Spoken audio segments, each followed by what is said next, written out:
Halo teman-teman, ketemu lagi sama aku Eka Kartika pada hari ini. Jadi, hari ini kita akan membahas sesuatu lagi, tapi kali ini bahasan kita enggak berat sama sekali, tapi agak berat. Jadi kalau kalian ingat kita pernah membahas tentang skripsi, bukan, tentang curhat rasa skripsi. Dan kali ini kita akan membahas part 2-nya karena aku tahu teman-teman lagi butuh yang sesuatu yang kocak-kocak gitu, sesuatu yang sedikit menghibur. Jadi kita hari ini membahas tentang skripsi yang apa ya? Yang dimanfaatin sebagai media untuk curhat-curhatan. Jadi curhatnya apa? Curhatnya tentang cintakah, tentang kapan lulus kah atau tentang apa. Jadi kita tanpa berlama-lama langsung aja ke yang pertama. Bab 1 Pendahuluan 1.1 Latar belakang masalah. Saya tidak mau nyari masalah di kasus ini. Saya hanya ingin lulus dan bahagiain emak. Tolong hamba ya Allah, tolong. Tapi dalam nulis skripsi itu kita kudu cari masalah nggak sih? Dulu pas zaman semester tiga ya kalau nggak salah, atau semester berapa gitu.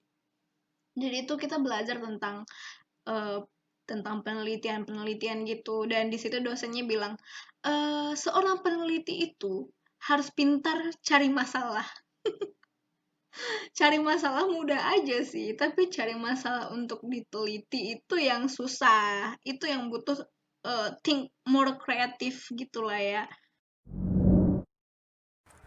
Bab 2 Kajian Pustaka 2.1 Dasar Teori. Sepenuhnya teori dalam skripsi ini adalah murni pengalaman saya. Masa lalu saja begitu kuat untuk menjadi dasar teori dalam penelitian ini. Apakah teori masa lalu itu efektif untuk digunakan di kasus-kasus masa kini? Bolehkah? Bolehkah? D. Hipotesis penelitian. Hipotesis memprediksi kapan pacar ngajak nikah aja saya nggak bisa. Yang penting ada pengaruhnya dalam penelitian ini. Jangankan dulu pertanyaan kapan pacar ngajak nikah. Kamu yakin pacar kamu mikir sampai ke situ? Bab 1. A. Latar belakang. B. Rumusan masalah. C. Tujuan penelitian. Jangan tanya lagi. Tujuan dari skripsi ini agak cepat lulus. Nggak berlebihan kan? Ya, nggak berlebihan. Emang semua tujuan skripsi itu sama. Tujuan skripsi adalah wisuda dan bukan, lulus dan wisuda. Sama. Nggak berlebihan kok, nggak berlebihan. Bab 3. A. Metode penelitian. Penelitian ini dilakukan dengan penuh perasaan dan perjuangan. Air mata dan kesabaran menjadi kuncinya. B. Instrumen penelitian. Hati dan perasaan adalah instrumen utama dari penelitian ini. Selebihnya jari-jari ini yang mengetikkan hasil. Bener sih, ngerjain skripsi itu tuh benar-benar harus pakai hati dan perasaan. Benar-benar harus sepenuh hati gitu. Kalau nggak sepenuh hati, nggak akan selesai. Cintailah skripsimu. Kalau kamu sudah mencintai skripsimu, tiap hari kamu bakal ingat sama itu skripsi, tiap hari bakal kangen sama itu skripsi, tiap hari pengen cepet-cepet bangun dan cepet-cepet buka laptop buat ngerjain. Jadi kuncinya supaya cepat wisuda, cepat lulus adalah cintai skripsimu. Buka laptop tiap hari. Bab 4. Pembahasan. Udah nggak ada yang perlu dibahas. Semuanya sudah jelas. Kita nggak bisa bersama. Terima kasih untuk waktu dan PHP-nya. Kok jadi PHP, Neng? Kok jadi baper? Ini yang PHP siapa ya? Skripsinya kah? Dosennya kah? Pacarnya kah? Atau siapa? Bab 4 kesimpulan. Apanya yang mau disimpulin? Semuanya berhenti di tengah jalan saat sedang sayang-sayangnya. Apa yang perlu dibahas lagi? Curhat dong dia, ya ampun. Kau tutup kisah cinta kita saat ku sedang sayang-sayangnya. Terus apa ada dia yang lain yang beri semua yang ku tak punya.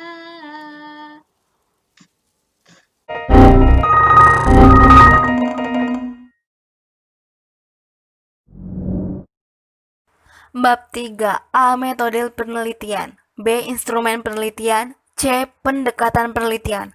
Karena pendekatan kuantitatif dan kualitatif sudah banyak yang dipakai, mendekatkan kepada Tuhan adalah pilihan yang terbaik. Keputusan yang paling bijaksana mendekatkan diri pada Tuhan. Benar-benar. Dalam mengerjakan skripsi kita salah satu pendekatan kepada Tuhan itu adalah hal yang sangat-sangat membantu. Jadi ketika Anda stres, mungkin Anda sudah jenuh, Anda pun mengingat bahwa ada satu pribadi yang masih sangat mengasihi dan sangat berpikir positif tentang Anda. Itu adalah Tuhan. Maka mendekatlah padanya. Daftar pustaka, google.com, Wikipedia, skripsi kakak tingkat, kontrol plus V. Aduh. Google.com itu banyak banget. Terus apa lagi ya? Itu Wikipedia juga nggak boleh loh seharusnya dimasukin ke skripsi. Skripsi kakak tingkat boleh lah, tapi judulnya apa? Memunah.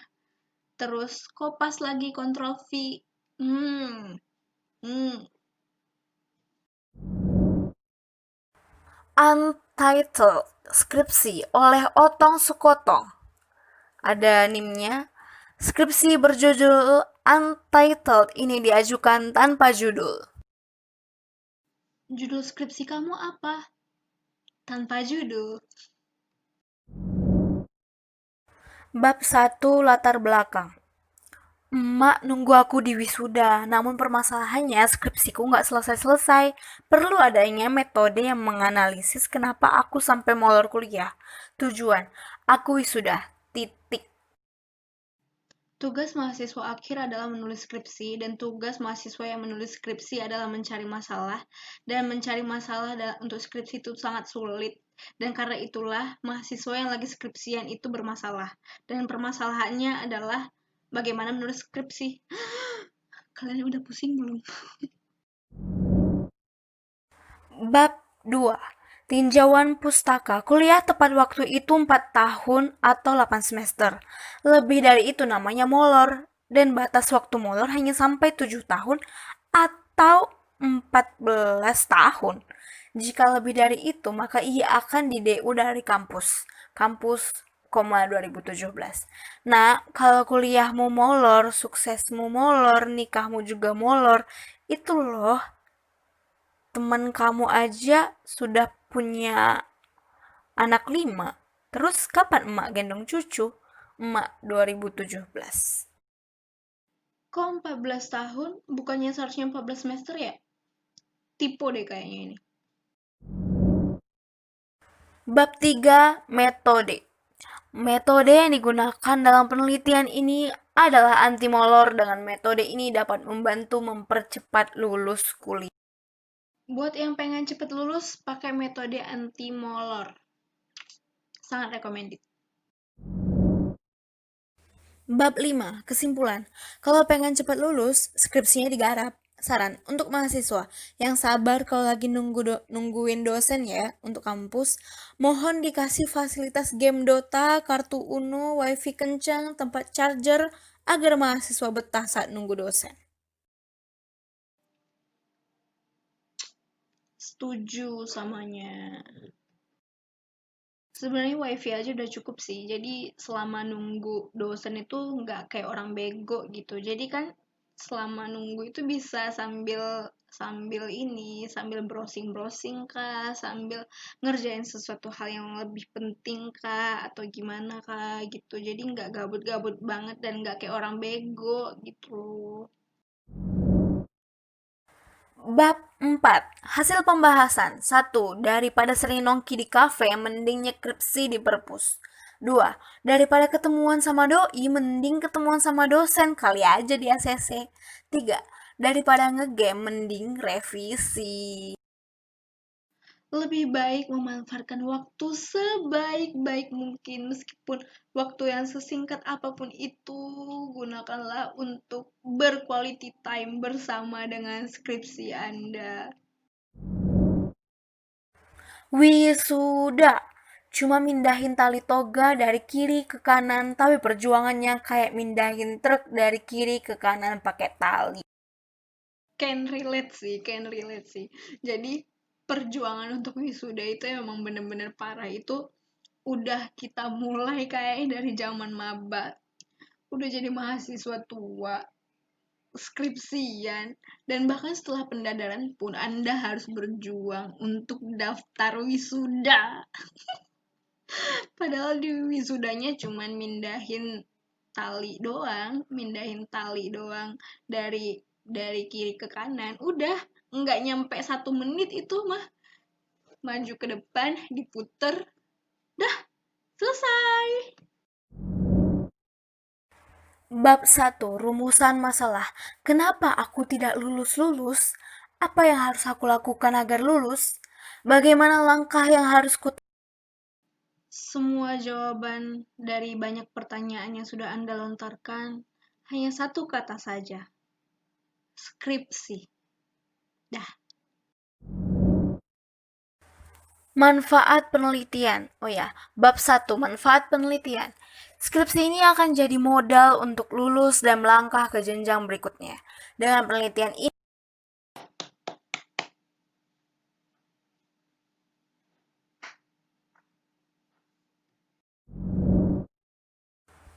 bab 5. Kesimpulan. Bagaimanapun skripsi tidak akan pernah selesai jika kita tidak punya kesadaran untuk mengerjakan. Walaupun 1 jam sehari, yang penting skripsi terus jalan. Ini benar banget. Jadi setidaknya tetap dibuka, walaupun cuma sekali satu hari, walaupun cuma satu kalimat satu hari, walaupun bahkan cuma nambahin titik aja, nggak masalah. Yang penting satu hari itu tetap harus ada dibuka, minimal sekali aja. Bab 4. Pembahasan. Udah nggak ada yang perlu dibahas lagi. Semuanya udah jelas.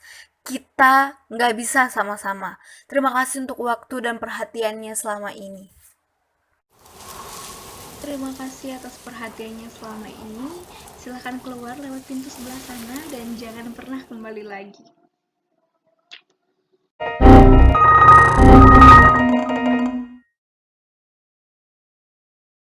Jadi itu tadi dia guys, skripsi-skripsi yang enggak ilmiah sama sekali. Dan terima kasih sudah nonton video ini dan semoga kalian terhibur.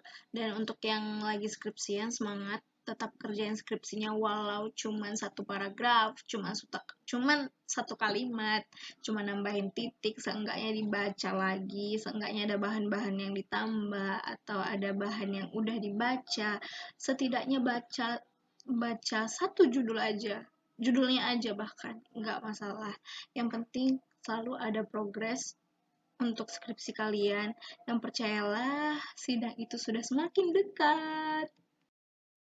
Sama kayak aku guys, aku juga sedang berusaha untuk tetap semangat dan percaya kalau masa depan itu sudah semakin dekat. Jadi optimis dan tetap didoakan, tetap dikerjakan apa yang bisa dikerjakan, dan ya intinya tetap semangat, tetap tersenyum. Karena senyuman adalah hubungan yang dapat meluruskan segala. Apa ya, gue ngomong apa sih?